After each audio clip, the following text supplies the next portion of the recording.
If not now, when? Yes. If not now, when? It is now. It is now. Everything is in that present moment. The now moment. And when you stay in the now moment, all those things that are in the past no longer have the hold on you that cause you to be fearful. As long as you just allow yourself to stay in the present moment. For all things take place in the present moment. When you go to the future to try to identify what's happening now, then you're lost. By staying in the present moment, you go into that next moment already prepared. You already know because you're knowing right now what is being prepared for you. You're not looking into that future and wondering what's going to happen. You're staying in the present knowing that it's here. It's a knowing. It's a knowing. It's like when you wake up in the morning and you might see rain coming in and you say, this is going to be a real crappy morning. I can just tell you. So you've projected yourself into your whole day. And what have you done then? Prepared your day for what? Crappiness.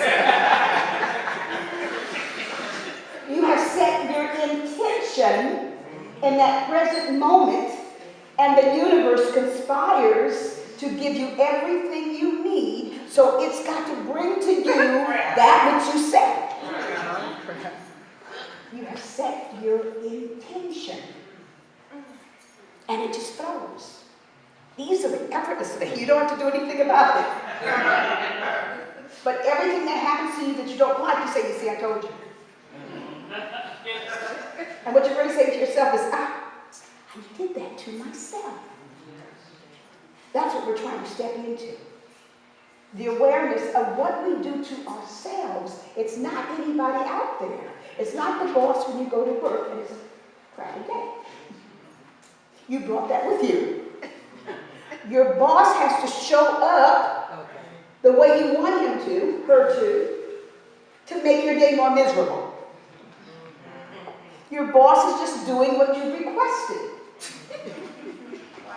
You're fulfilling your own intention. Your boss was just the mirror that you needed.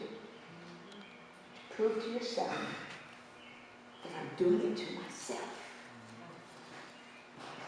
We go into this whole activity of life and we set our goals. We start setting our goals because we know that the goals are important for us. And we say that we're setting our intentions, and it's really our goals we're setting.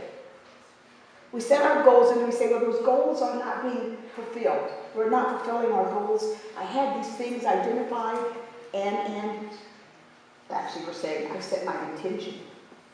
And I had them all identified, and they're just not coming forward. Well, we got into that slot that's called goal setting. And intention setting is not goal setting. Goal setting, as we said, is based on the past and what you're expecting for the future. Intention is based on some core values you're carrying. Intention is deeper than goals. Once you set your intention, you're motivated to action, and the action identifies themselves as maybe some goals that come along. And those goals are easily satisfied now. Because you've gone to a deeper level of your understanding, your intention, rather than the surface goals. Have you ever looked at the goals that you've set, and how many have you accomplished? Without pain and anger and all. Because they're surface. What we're trying to get to are those deeper levels of our understanding. So we're going into that setting of intention, our core values, and our core values are made up of many things. You heard Darian mention some of them today. Our expectations. And we bring a lot of other people into this whole idea of what we're expecting in our lives. And so sometimes we attach to them and we make them our expectations, which then become some of our values that we're carrying, and they're not even ours. And then the opinions of somebody else that come in, that we grab as our own, and they create some of the values that we carry, and they're not even ours. And the way we interpret things also come into this whole idea of whose value are we really holding on to? What values have we established that are really not even ours? Well, we know we have choice. That's the one thing that we have for us. We can always choose what we want to have. We're always at choice. We can always make choice. But we've got to be careful that we're not allowing choice to make us.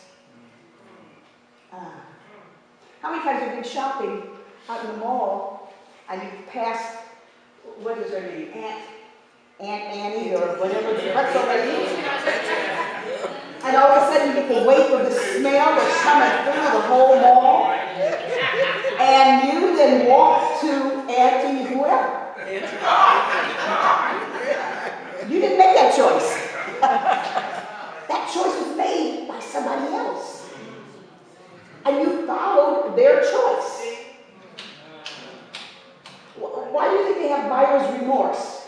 In that you buy something because you really need it. You saw that ad that said that this is going to be wonderful for you and it's going to set you up and you're going to be able to buy all this, and you fall for it. That choice of that advertisement or the marketing people made the choice for you. Because we're unconscious. We make unconscious choices, which then become some kind of pattern that we carry, that's some kind of value that we hold on to, that then identifies itself, and so we set some of the intentions that will never be realized because they're not even yours. You see how the connected dots is? How it comes into this mysterious activity called life? And we wonder, how did we get here? We got here because that authentic self that we were born to be, that unique emanation of God that we were born to be, we forgot. The patterns that had been set up for us, when first we were created, we stepped out of the pattern. Because somehow we thought that we had a better idea. And we were exercising what we all have, free will. We were exercising our free will to make choices, to choose, to have the life that we desire. But the very basic idea or foundation of all of that understanding was that those ideas weren't even ours. Amen.